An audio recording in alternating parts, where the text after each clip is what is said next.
"You can't love him," they said, but her heart had already chosen the Lakota warrior.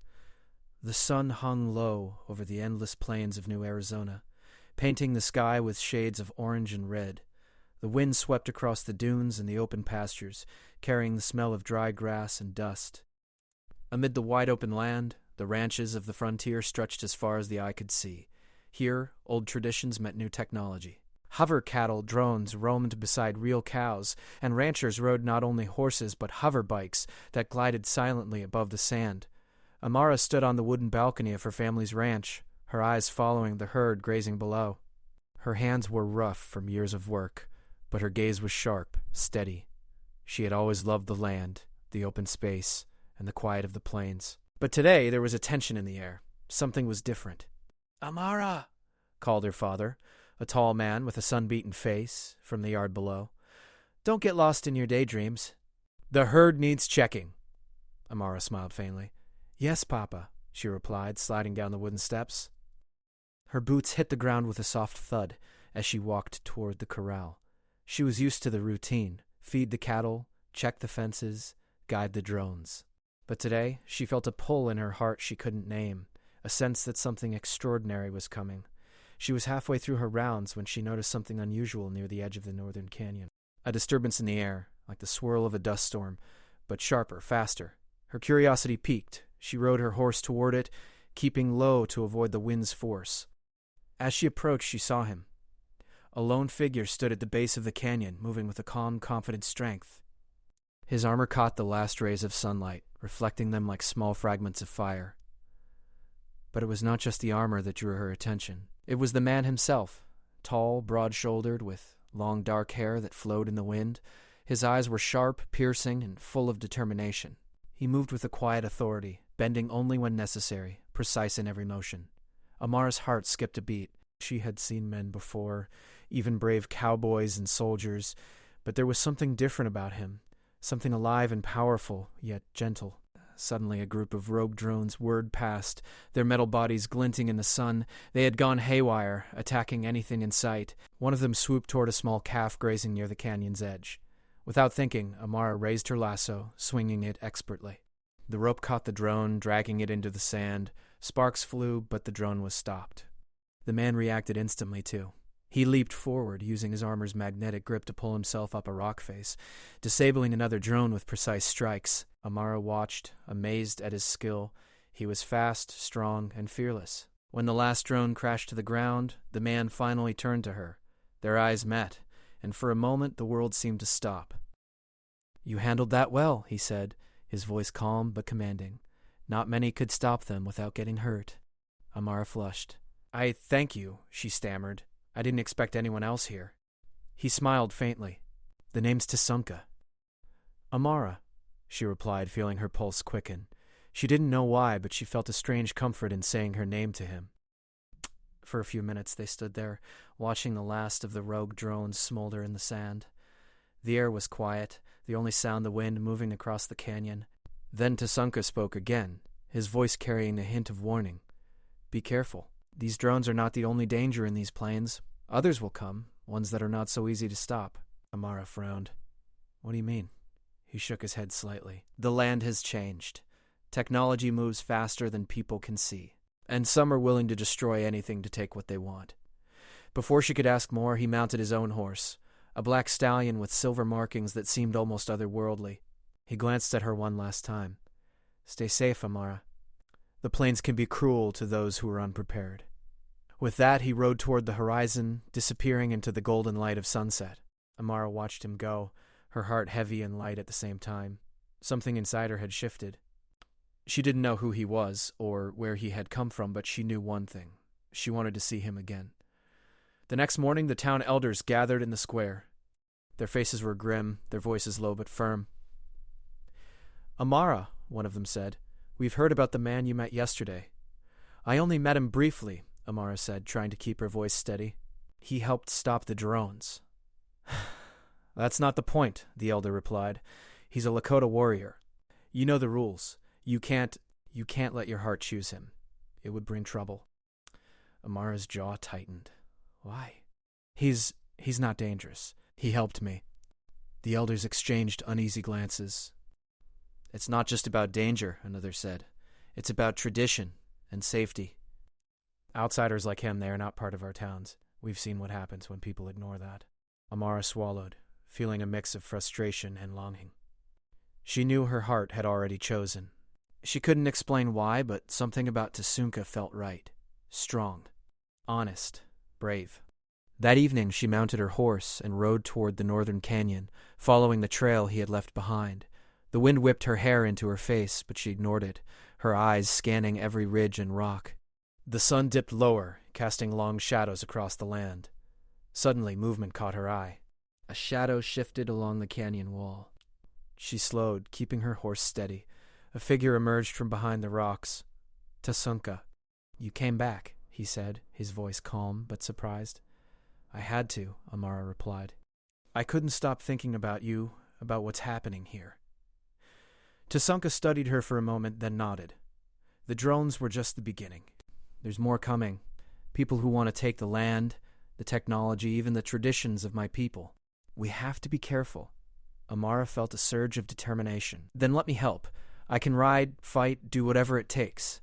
He looked at her, measuring her words, then finally gave a small, approving nod. "Then we ride together. But you must listen to me." One wrong step, and he let the words hang in the air. Amara didn't flinch. She felt a rush of courage she hadn't known she'd possessed. "I'll follow you," she said firmly. As the sun set completely, casting the canyon in deep purples and blues, they rode side by side.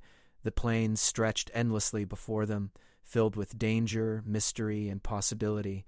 And as they rode, a silent understanding passed between them. Their meeting was no accident. Something bigger, something extraordinary had begun. That night, Amara lay in her small room, listening to the wind through the open window. She could still feel the memory of Tsunka's presence, the strength of his gaze, the calm confidence in his voice. Her heart had already chosen. No matter what the elders said, no matter the dangers ahead, she knew she couldn't turn back. Outside, the plains were quiet, but somewhere in the shadows, the first hints of a coming storm began to stir. A storm that would test courage, loyalty, and love in ways neither of them could yet imagine.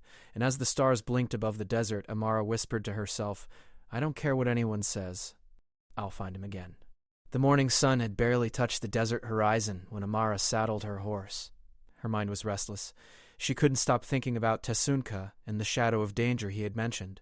The plains, so wide and free in the daytime, seemed different now, full of secrets and unseen threats. She remembered the words of the elders. "You can't love him. He's not like us." But Amara had already made her choice. Her heart pulled her toward him, stronger than fear or tradition. She would ride to find him, no matter what. The trail led north, toward the jagged canyons where Tsunka had fought the rogue drones. The rocks here were steep and rough, jagged enough to tear a horse's hooves if she wasn't careful. Yet Amara pushed forward, gripping the reins tightly. She had been riding since she could walk. The plains and canyons were in her blood. As she rounded a bend, she saw movement ahead. Dust swirled near the canyon entrance. She slowed, trying to make sense of it. Suddenly, a black stallion appeared, its rider clearly alert and ready for action. "Tsunka." "Amara," he said, his voice calm but sharp, "you shouldn't be here. The plains are not safe for anyone who doesn't know what's coming." "I'm not leaving," she replied, her voice steady. "I want to help." Tsunka studied her for a long moment, then nodded. "Very well, but you must follow my lead and trust me completely. One mistake, and..." His gaze hardened, and he didn't finish the sentence. They rode together deeper into the canyon, the wind whistling between the rocks. The silence was broken only by the soft sound of their horses' hooves and the occasional distant cry of a hawk. Yet the tension in the air was palpable. Amara felt her heartbeat quicken. Adventure, danger, and the unknown lay ahead, and somehow the thought made her feel alive. After riding for several miles, they reached a hidden valley. The area was shielded by cliffs, almost invisible from the main canyon trail. Here, Tsunka's tribe had settled in secret, blending old traditions with new technology. Small huts lined the valley, some covered with solar panels and antennas, others made of wood and clay. Children ran between the buildings, laughing, while elders watched carefully. Tsunka guided Amara to the central hut, where the tribe's leader awaited. He was a tall man with deep, wise eyes and a presence that commanded respect. "Tasunka," he said, "you have brought another from the outside." "Who is she?" "She is Amara," Tasunka replied. "She rides well, and her heart is brave. She wishes to help." The leader's gaze flicked to Amara. "The plains are dangerous," he said slowly. "Drones are not the only threat. A corporation is trying to claim this land, seeking the artifact our ancestors have protected for generations. It is not a place for outsiders." Amara took a deep breath. "I understand the risk, but I cannot stand by and do nothing. If danger comes, I want to face it with Tasunka." The leader studied her, then nodded. "Very well. But remember, courage is not enough. You must be clever and quick and brave of mind as well as body. This land tests all who enter it." For the rest of the day, Tasunka guided her through the valley, showing her hidden paths, teaching her how to detect threats, and explaining the importance of the artifact they guarded. It was a small stone-like object, glowing faintly with energy. Its purpose was mysterious to Amara, but she sensed its power. The artifact had been protected by Tasunka's people for centuries, and now in this high-tech age, others sought it for greed and control. As the sun dipped low in the sky, Tasunka led her to a ridge overlooking the valley. From here, Amara could see the entire canyon and the distant desert beyond. The wind blew across the ridge, carrying the scent of sage and dust. "Tomorrow," Tasunka said, "we will patrol the outer lands. The corporation's scouts may already be near. We must be ready." Amara nodded, her stomach tightening. She was nervous, but excitement mingled with the fear. Every moment with him made her heart race. Yet, amid the tension, a quiet thought comforted her. She was not alone. That night, as the stars blanketed the sky, Amara lay in a small hut among the tribe. The sounds of the desert, hooves in the distance, the rustle of leaves, the faint hum of machinery, mixed strangely with the warmth of the fire nearby. She couldn't stop thinking about Tasunka. His strength, his calm, and the strange kindness in his eyes had captured her completely. The next morning, Amara and Tasunka set out together for their patrol. They moved cautiously along the canyon paths, avoiding open spaces, using the terrain to their advantage. Tasunka taught her how to scan for drones, detect traps, and listen for signs of movement. She was a quick learner, and he noticed her courage and intelligence with a quiet admiration. Hours into their ride, a faint hum reached their ears. Amara froze. "Drones?" she whispered. Tasunka shook his head. No, worse. Ahead, they saw a small team of armed mercenaries, clearly hired by the corporation. They were equipped with high-tech rifles and scanning devices, moving cautiously through the canyon. Tasunka signaled to Amara to stay low. "Follow my lead," he murmured. Using the rocks for cover, they moved silently, observing the mercenaries. Amara's pulse pounded. Her hands gripped the reins so tightly her knuckles whitened. She could feel the tension, the danger, but also the strange thrill of being part of something bigger than herself. When the mercenaries approached the artifact's hiding place, Tasunka gave a subtle nod. Together, they moved quickly and quietly, using the terrain to stay unseen. Amara could hardly believe her courage. Her heart raced not only with fear but with pride. Tasunka disabled the few security drones guarding the mercenaries while Amara distracted their attention, her sharp eyes and quick reflexes allowing them to pass safely. It was a dangerous game, but they worked in perfect harmony. Once the mercenaries moved away, Tasunka guided Amara back to the ridge overlooking the valley. They both took a moment to breathe, the sun warm on their faces. "You were brave today," Tasunka said softly, glancing at her. "Many would have fled." Amara smiled faintly. "I couldn't leave you to face it alone." For a moment their eyes met, and something unspoken passed between them. It was more than gratitude or respect. It was a connection deeper than either could explain. Amara's heart knew it, even if her mind tried to argue against it. As the patrol ended, they returned to the valley under the fading light. The tribe watched them with cautious respect. Children ran to greet Tasunka, and elders nodded approvingly at Amara. She felt a sense of belonging she had never experienced before, even among her own town. That evening, Amara and Tasunka sat by the fire, discussing plans for the next day. The conversation was light at first, teasing and joking, but soon it turned serious. Tasunka explained the corporation's plan. They wanted the artifact to control the drones and dominate the plains, leaving the tribes and ranchers powerless. Amara listened intently, her determination growing. She realized the stakes were higher than she had imagined. This was not just about adventure or romance. It was about protecting a way of life, a land, and people who trusted them. You know, Tasunka said quietly, danger is everywhere. But sometimes the greatest risk is what we feel in our hearts. Amara looked at him, sensing the meaning behind his words. I know, she replied softly, and my heart has already chosen. Tasunka's eyes softened, and for a brief moment he allowed himself a small smile. There was trust there, a bond forming stronger with every passing moment. That night as Amara lay beneath the stars again, she thought about the future. The plains were dangerous, yes, but she had found something worth every risk: courage, friendship, and perhaps even love. Tomorrow would bring more challenges, but she was ready. She was not alone.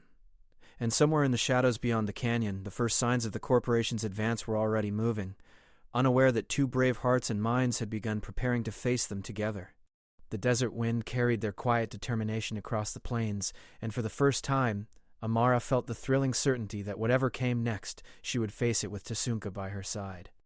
The morning sun cast long shadows across the canyon as Amara and Tasunka rode out from the hidden valley. The desert was quiet, almost too quiet, and the tension between them and the unknown threat ahead was palpable. The previous day's patrol had revealed how dangerous the corporation could be, but nothing had prepared them for what they were about to face. They're moving faster than we expected, Tasunka said, scanning the horizon. His eyes, sharp and steady, caught the glint of metal far off in the distance. Their scouts are already near the eastern pass. If we wait too long, they'll reach the artifact. Amara tightened her grip on the reins, her heart pounding. Then we move now, she said firmly. We can't let them take it. Tasunka nodded, and together they guided their horses down the rocky paths, moving silently and cautiously.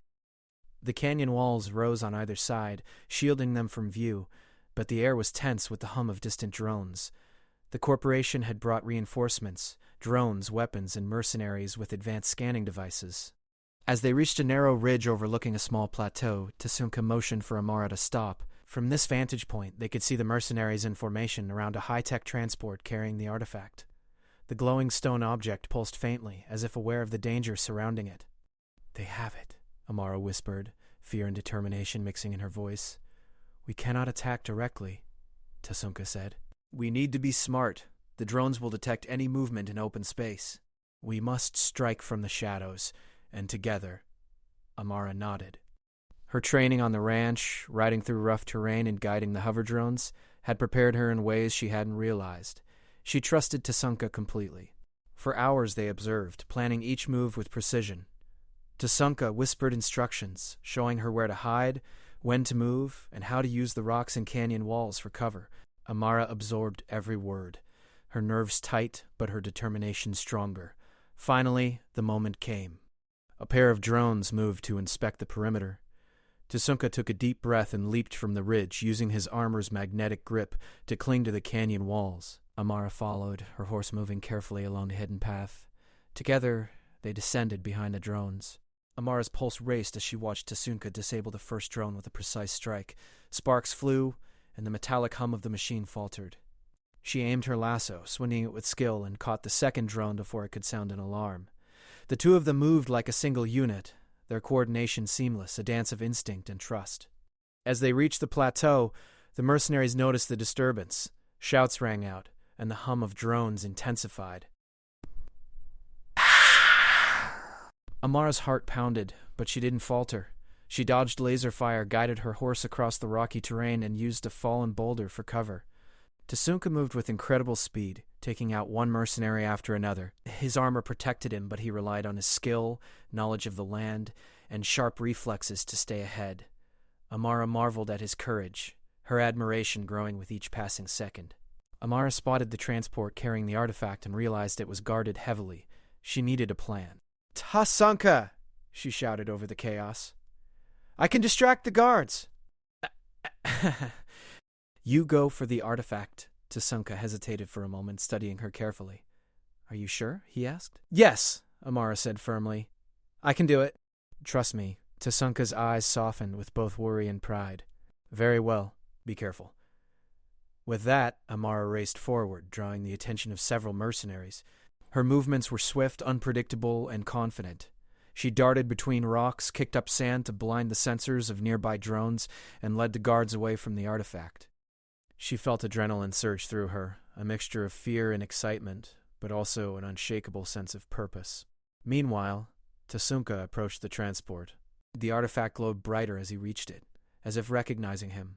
Using a combination of technology and skill, he disabled the locks and lifted the artifact carefully, shielding it with his armor. Suddenly a mercenary noticed him. "Hey!" "Stop him!" the man shouted. Sousers cut across the plateau, and Tasunka rolled behind a rock for cover. Amara, hearing his shout, realized she had to act fast. She swung her lasso, tripping the mercenary and sending him sprawling into the sand. Tasunka seized the moment, sprinting toward a hidden exit that led back to the canyon paths. Amara followed, keeping the mercenaries busy, her every movement precise and calculated. The wind whipped against their faces as they ran, the artifact safely in Tasunka's hands. They reached a narrow canyon where the path was barely wide enough for 2 horses side by side. The mercenaries were gaining on them, and drones hovered above, scanning for movement. Amara's heart raced, but she focused on every step, every turn. She trusted Tasunka completely. "Jump!" Tasunka shouted suddenly, pointing to a natural ramp in the canyon wall. Without hesitation, Amara guided her horse, and together they soared over the gap. The mercenaries hesitated, unwilling or unable to follow. The gap was too wide, the drop too dangerous. They landed on the other side, hearts pounding, breaths ragged. For a moment they were safe, hidden behind the canyon walls. Tasunka looked at Amara, a rare smile breaking across his face. "You were incredible," he said. Amara smiled back, feeling a warmth spread through her. "We make a good team," she said. The canyon was quiet again, but their relief was short-lived. More drones were approaching, faster and more aggressive this time. Tasunka and Amara had to move quickly to protect the artifact and get back to the valley. They ran, dodging drones and weaving through rocks. Their bond grew stronger with every step, every shared glance of understanding. By the time they reached the hidden valley, the sun was high in the sky. The tribe was waiting, ready to assist. The artifact was safe, and the mercenaries had been driven back, though not defeated. Amara's heart was still racing, but she felt a deep sense of accomplishment. She had faced danger, fear, and uncertainty, and had survived. That evening, as the stars began to shine above the canyon, Amara and Tasunka sat together by the fire. Silence fell over them, filled only by the crackling of the flames. For a moment, words were unnecessary. They had faced the storm together, and their trust in each other was unbreakable. "You were brave today," Tasunka said softly, breaking the silence. "So were you," Amara replied. "I couldn't have done it without you." He looked at her for a long time, his gaze steady and warm. "Amara, whatever comes next, we face it together. We protect what matters, no matter the cost." Amara nodded, feeling the truth of his words. She had never felt so alive, so connected to another person. Her heart had chosen him long ago, and now, after facing danger side by side, she knew there was no turning back. That night she lay in her small hut, listening to the wind whisper across the canyon. She thought about the challenges they had overcome and the ones that still lay ahead. The corporation would not give up easily, and the artifact remained a target. But for the first time she felt ready for whatever was coming. She closed her eyes, thinking of Tasunka's strength, his courage, and the quiet way he had protected not only her, but the people he cared for. Her heart ached with longing, but it was a good ache, a sign of connection, trust, and love growing stronger with each passing day. In the darkness beyond the valley, the corporation regrouped, unaware that their plans had been foiled, but they would not stop.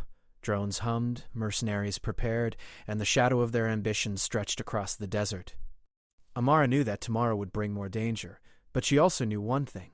She was not alone. She had Tasunka at her side, and together they were ready to fight for their land, their people, and their hearts.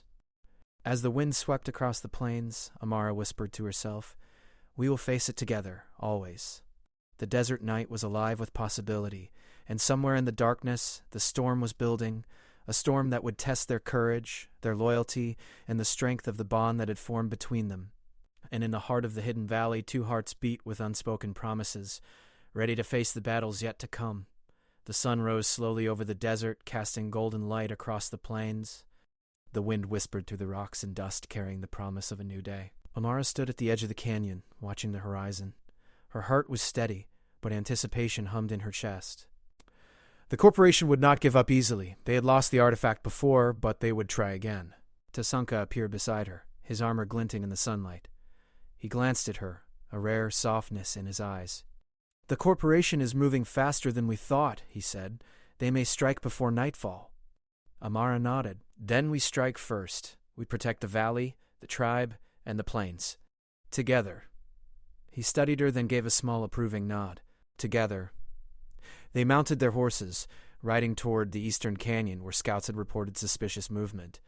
The wind rushed past, carrying the scent of sand and sage, and the desert felt alive with tension. The plains stretched endlessly, but Amara felt the weight of responsibility pressing on her. She knew the coming battle would test every skill, every instinct, and every ounce of courage she had. As they approached the canyon, a fleet of drones appeared in the distance, hovering in formation with precision. Mercenaries armed with high-tech rifles moved in coordination, clearly prepared for a fight. Amara's pulse quickened, but she did not falter. She glanced at Tazunka, and the quiet confidence in his eyes strengthened her resolve. "Remember," he said, "strategy over force. Use the land." They split, using the canyon walls and rocky outcrops for cover.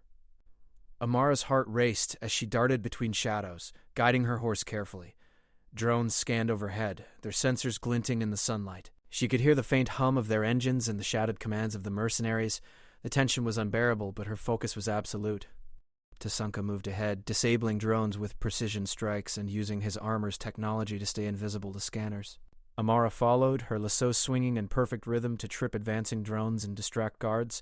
Together they moved as one, a seamless unit of courage and intelligence. Suddenly a drone spotted them. Its sensors locked onto Amara, and a beam of light sliced across the canyon. She ducked just in time, the laser missing her by inches. Her heart pounded, but she did not hesitate. She swung her lasso, hitting the drone and sending it crashing into a rock formation. Sparks flew, and the hum of the engine faltered. Tazunka reached the artifact, hidden in a protective crate on a small plateau. The mercenaries had fortified their position, but he moved quickly, disabling security measures with skill and precision. Amara watched him, her heart swelling with admiration and something deeper, a connection she could not name. A shout rang out from the enemy lines. "Stop them!" Amara's mind raced. They were surrounded, and the path back to the valley was blocked. But she did not panic. She glanced at Tazunka, who nodded subtly. They had a plan, one they had rehearsed in their minds countless times during the patrols. Using the canyon's natural curves, they led the mercenaries and drones into a narrow pass. There, the terrain worked in their favor. Rocks above teetered precariously, and sand made footing unstable. Amara guided her horse skillfully, creating small obstacles that slowed the enemy. Lasers missed her as she darted between shadows, drawing the attention of several guards. Tazunka seized the moment. With a burst of speed, he leapt onto the transport carrying the artifact, disabling the remaining drones and disarming the mercenaries. The artifact pulsed in his hands, its energy faintly glowing as if responding to the danger around it. Amara followed, her heart hammering as they navigated the last stretch of the canyon. They jumped across a narrow chasm, their horses landing safely on the other side. The mercenaries hesitated, unwilling to risk the leap, and the drones were now disabled. They rode together, side by side, back toward the hidden valley. The tribe watched from a distance, cheering quietly but staying safe. Amara's chest heaved with exertion, but also with relief. The artifact was safe, the corporation had been driven back, and they had survived. As they slowed, Tazunka turned to her, a rare smile breaking across his face. "You were amazing," he said softly, "fearless, clever, and strong." Amara felt warmth spread through her chest. "I couldn't have done it without you," she replied. "We make a good team." Tazunka's gaze softened, and for a moment the tension of the battle melted away. He reached out, brushing a strand of hair from her face. "Amara, you are brave, and your heart is true. Whatever comes next, I want to face it with you." Amara's heart leapt. "Then we face it together," she whispered. That evening, the valley was peaceful. The tribe celebrated quietly, proud of the courage shown by both Amara and Tazunka. Children ran to greet them, elders nodded in respect, and the air was filled with the scent of sage and burning firewood. Amara walked through the valley, feeling the wind against her face. For the first time, she felt truly at home, not just on the plains she had grown up in, but here, among people who had shown her trust and beside someone who had captured her heart. Tazunka joined her, and they walked to the edge of the plateau overlooking the desert. The sun was setting, painting the sky with brilliant reds and purples. The plains stretched endlessly before them, a symbol of freedom, strength, and hope. "I never thought I'd find someone who understands this land," Amara said softly. "Someone who respects it, protects it, and trusts me."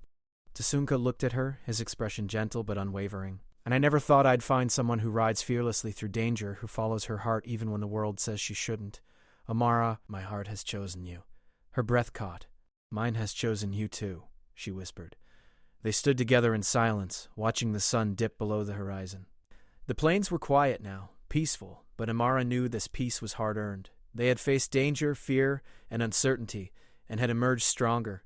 Their bond, forged in the fires of battle and trust, was unbreakable. That night, as the stars blanketed the desert sky, Amara and Tasunka rode together across the open plains. The wind carried their laughter, the sound of hooves, and the quiet joy of hearts free from fear. The artifact was safe, the tribe protected, and their love had been tested and had endured. In the valley, the tribe celebrated quietly. The elders nodded in approval, seeing that love, courage, and unity had not weakened tradition but strengthened it. The corporation may return one day, but the plains and its people were ready. And for now, Amara and Tasunka had found something stronger than fear, stronger than danger, a bond that would endure, no matter what the future held. As they rode toward the horizon, side by side, Amara felt the wind in her hair, the warmth of Tasunka's presence, and the thrill of freedom. The plains stretched endlessly before them, and for the first time she felt truly alive. "I don't care what anyone says," she whispered, glancing at Tasunka. "I'll follow my heart, always." He smiled, his hand brushing hers as they rode. "And I'll follow mine, Amara, always."